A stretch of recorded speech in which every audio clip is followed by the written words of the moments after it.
ಕಲ್ಯಾಣ ಕರ್ನಾಟಕದ ಪ್ರವಾಸವನ್ನು ನಾವು ಹಮ್ಮಿಕೊಂಡಿದ್ದೇವೆ. ಸಂಘಟನಾತ್ಮಕವಾಗಿರ್ತಕ್ಕಂಥ ಪ್ರವಾಸ.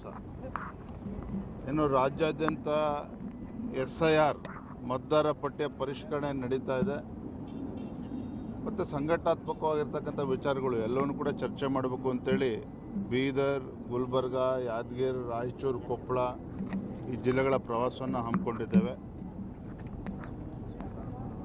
ಎಲ್ಲ ಜಿಲ್ಲೆಗಳ ನಮ್ಮ ರಾಜಕೀಯ ಸ್ಥಿತಿಗತಿ ಬಗ್ಗೆನೂ ಕೂಡ ನಾವು ಚರ್ಚೆನ ಮಾಡೋರಿದ್ದೇವೆ.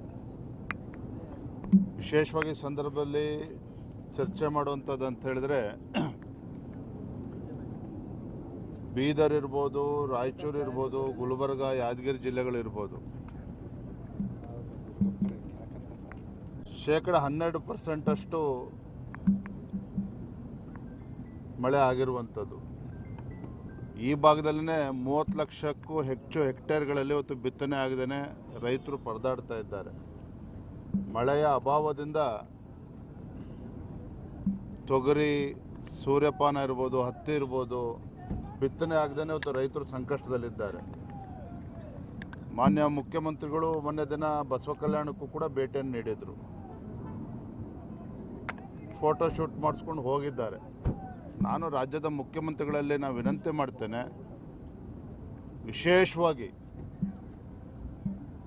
ಉತ್ತರ ಕರ್ನಾಟಕದ ರೈತರು, ಕಲ್ಯಾಣ ಕರ್ನಾಟಕದ ರೈತರು ಸಂಕಷ್ಟದಲ್ಲಿರುವಂಥ ಸಂದರ್ಭದಲ್ಲಿ ಕನಿಷ್ಠ 50,000 ರೂಪಾಯಿ ಒಂದು ಎಕರೆಗೆ ಪರಿಹಾರವನ್ನು ನೀಡಬೇಕಾಗ್ತದೆ. ಈ ನಿಟ್ಟಿನಲ್ಲಿ ರಾಜ್ಯ ಸರ್ಕಾರ ತಲೆ ಕೆಡಿಸ್ಕೋಬೇಕು, ರೈತರ ಒಂದು ಸಮಸ್ಯೆಗೆ ಸ್ಪಂದನೆ ಮಾಡುವಂಥ ಕೆಲಸ ಮಾಡಬೇಕು ಅಂತೇಳಿ ನಾನು ಆಗ್ರಹ ಪಡಿಸ್ತೇನೆ. ಮೊನ್ನೆ ಬಸವ ಕಲ್ಯಾಣ ಕೂಡ ಭೇಟಿಯನ್ನು ನೀಡಿದಾಗ ಉಳಿದಿರ್ತಕ್ಕಂಥ ಹಣವನ್ನು ಬಿಡುಗಡೆ ಮಾಡ್ತೇನೆ ಬಸವ ಕಲ್ಯಾಣದ ಅಭಿವೃದ್ಧಿ ದೃಷ್ಟಿಯಿಂದ ಅಂತ ಹೇಳಿದ್ದಾರೆ. ಅನುಭವ ಮಂಟಪಕ್ಕೆ ತಮ್ಮೆಲ್ಲರೂ ಕೂಡ ನೆನಪಿದೆ, ಹಿಂದೆ ಭಾಜಪ ಸರ್ಕಾರ ಇದ್ದಾಗ ಸನ್ಮಾನ್ಯ BS ಯಡಿಯೂರಪ್ಪನವರು ಭಾಳ ಮುತುವರ್ಜಿ ವಹಿಸಿ 100 ಕೋಟಿ ರೂಪಾಯಿಗಳನ್ನು ತತ್ಕ್ಷಣ ಬಿಡುಗಡೆ ಮಾಡಿ, 200 ಕೋಟಿ ರೂಪಾಯಿಗಳನ್ನು ತತ್ಕ್ಷಣ ಬಿಡುಗಡೆ ಮಾಡಿ ಸುಮಾರು 500 ಕೋಟಿ ರೂಪಾಯಿಯಷ್ಟು ಒಂದು ಪ್ರಾಜೆಕ್ಟ್ ಆಗಿರುವಂಥದ್ದು. ಆದರೆ ಯಾಕೋ ಏನೋ ಕಳೆದ 3 ವರ್ಷದಲ್ಲಿ ರಾಜ್ಯದ ಕಾಂಗ್ರೆಸ್ ಸರ್ಕಾರ ಇದ್ರ ಬಗ್ಗೆ ತಲೆ ಕೆಡಿಸ್ಕೊಳ್ಳಿಲ್ಲ. ಈ ಭಾಗದ ಜನರು ಒತ್ತಾಯ ಮಾಡಿದಾಗಲೂ ಕೂಡ ಅದ್ರ ಬಗ್ಗೆ ಏನು ಚಕಾರವೂ ಕೂಡ ಎತ್ತಿಲ್ಲ. ಅದು ಈಗ ಮಾನ್ಯ ಮುಖ್ಯಮಂತ್ರಿಗಳು ಅದ್ರ ಬಗ್ಗೆ ಚರ್ಚೆ ಮಾಡಿದ್ದಾರೆ. ಇವರ ನೇತೃತ್ವದಲ್ಲಾದರೂ ಕೂಡ ತತ್ಕ್ಷಣ ಹಣ ಬಿಡುಗಡೆ ಮಾಡಿ ಏನೇನು ಕೆಲಸಗಳು ಆಗಬೇಕು ಅದ್ರ ಕಡೆ ಗಮನ ಹರಿಸಬೇಕು ಅಂತೇಳಿ ತಮ್ಮ ಮುಖೇನ ನಾನು ವಿನಂತಿಯನ್ನು ಮಾಡ್ತಾ ಇದ್ದೇನೆ.